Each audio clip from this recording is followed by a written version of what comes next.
Você sabe qual é a diferença entre falhar e errar? Ela é muito sutil, mas pode acabar com a sua evolução e a da sua área. Sou Roberto Mosqueira, agilista, especialista em transformação organizacional e coautor do livro A Jornada Ágil, um caminho para a inovação. Quer saber qual é a diferença? Fica comigo após a vinheta.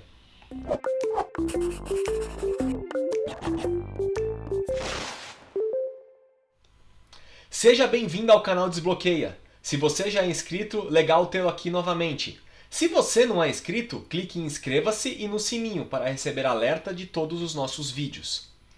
Bom, a diferença entre erro e falha, ela é muito sutil, porém ela causa um dano muito grande dentro das organizações. Então vamos lá, vamos falar um pouquinho sobre isso. Erro. O que é o erro? O erro nada mais é do que você fazer algo errado em um processo que você tem domínio.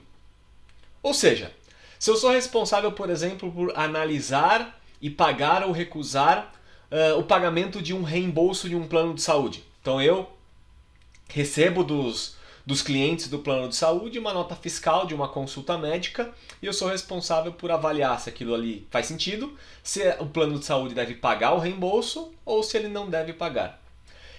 Eu erro quando eu olho para essa nota fiscal e eu pago, por exemplo, um valor acima do que o plano de saúde desse meu cliente ele cobre. Então, se eu recebi uma nota de R$ 300 e eu deveria reembolsar 200 e eu aprovo o reembolso de R$ 300, eu errei. Outro exemplo, se eu recebo essa nota fiscal e essa nota fiscal é falsa e eu deveria recusar esse pagamento desse reembolso e eu pago num valor de R$ 200, que é o valor correto de uma nota verdadeira. Eu também estou errando no meu processo. Já a falha, ela vem de um processo de criação, de um processo de experimentação.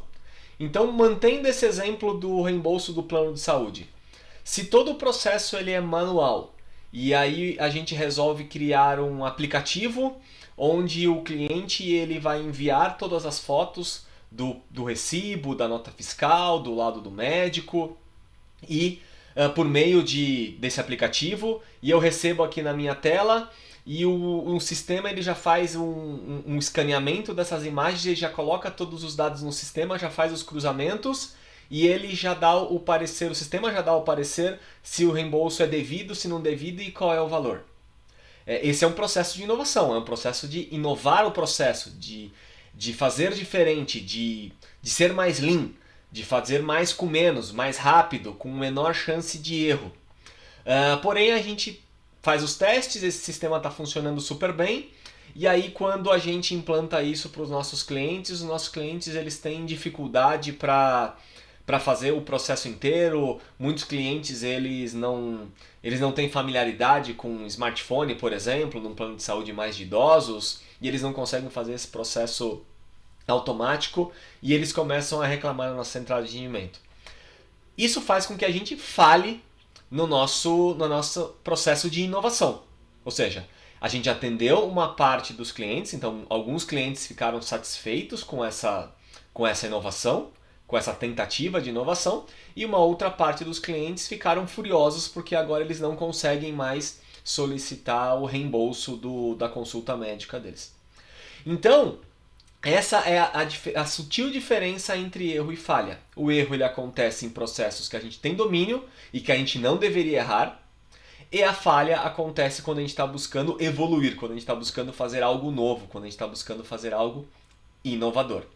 O grande problema nas organizações são os líderes. Utilizando um mindset tradicional, utilizando uma forma de gestão tradicional, eles misturarem esses conceitos e mais do que isso, é eles trazerem, considerarem, classificarem a falha como se fosse um erro e punir as pessoas que estão falhando como se fosse um erro. E isso faz com que as pessoas elas se sintam intimidadas e elas não proponham mais mudanças, não proponham mais melhorias naquilo que elas fazem ou proponham melhorias naquilo que elas podem observar em qualquer outro processo da organização.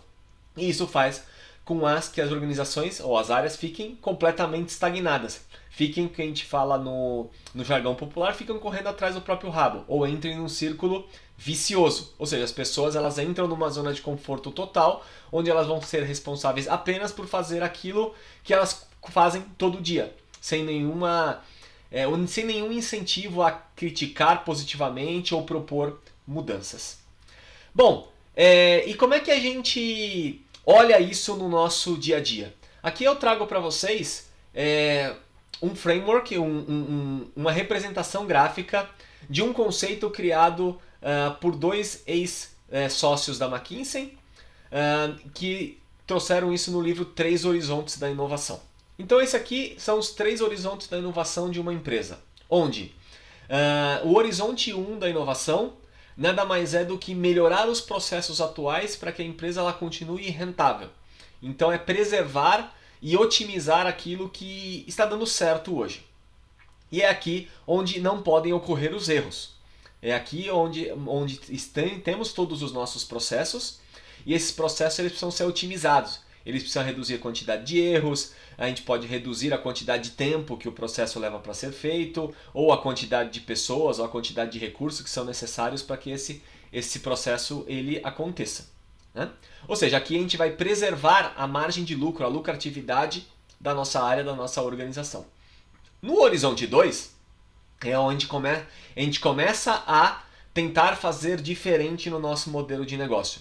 A gente passa a combinar matérias-primas para sair um produto diferente, a gente pode combinar ações para que a gente tenha um serviço diferente para atender um novo público-alvo ou para defender o nosso nicho de mercado da evolução dos concorrentes. Tá? Então aqui a gente pode também criar novos canais de venda, criar novos meios de comunicação com o nosso cliente. Ou seja, aqui a gente vai fazer uma inovação parcial. E aqui é onde a gente pode começar a ter falhas no nosso processo de evolução.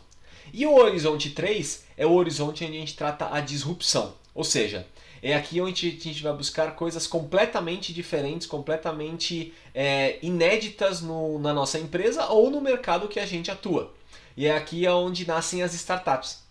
É onde elas buscam atender dores e necessidades de clientes, de pessoas, que as empresas que têm um mindset tradicional, elas não conseguem ou não tiveram a visão para atender. Então, vocês podem perceber que uma empresa tradicional, ela navega do horizonte 1 para o horizonte 3, então ela começa inovando e melhorando os seus processos para manter a rentabilidade atual da organização. Depois, com isso bem encaminhado, ela vai começar a inovar nos modelos de negócio, ou seja, começar a buscar coisas diferentes para poder entrar em novos nichos de mercado ou buscar novos clientes. E depois que isso estiver bem encaminhado, uma empresa tradicional ela vai buscar aí sim a inovação disruptiva, aí sim pensar realmente fora da caixa e fazer coisas diferentes. Já uma startup ela já nasce no horizonte 3. Ela já nasce com um risco muito grande de falhar, porque ela vai buscar algo inédito no mercado para atender uma dor e uma necessidade dos clientes que nunca foi atendida. E isso dando certo, esse horizonte 3 de uma startup dando certo, esse produto, esse serviço, ele vem para o horizonte 1 da startup. E aqui é onde esses processos eles são melhorados, porque quando a startup ela está buscando o horizonte 3, buscando viabilizar o seu projeto, viabilizar o seu produto ou serviço, ela não tem muita preocupação com o processo. Ela primeiro quer provar que aquela solução que ela criou vai atender realmente a dor e a necessidade do cliente, vai gerar receita, para que aí, depois, com isso estabelecido, aí sim ela busque a sustentabilidade dessa solução por meio da melhoria de processos no horizonte 1. Então é dessa forma que a gente consegue combinar o erro e a falha e classificar corretamente o erro que não deve acontecer e ele deve ser tratado assim que ele acontece na organização, corrigindo processos ou, no caso de repetição, por meio de feedbacks e desligamento de pessoas. Mas a falha ela tem que ser tratada de uma forma diferente. A falha ela tem que ser tratada como uma tentativa de se fazer algo diferente, de se fazer algo novo, algo inédito para aquela organização ou para aquela empresa. Então é quando a gente está tentando fazer algo novo é que as áreas podem acontecer e é onde o processo de inovação ele evolui significativamente dentro da nossa equipe, ou dentro da nossa área, ou dentro da nossa empresa. Ok? E na sua empresa, os líderes misturam esse conceito de falha e de erro e punem as falhas das equipes como se fossem erros? Ou ninguém falha porque não se tenta fazer nada de diferente? Escreve aí nos comentários e vamos trocar ideias. Grande abraço para vocês e até mais!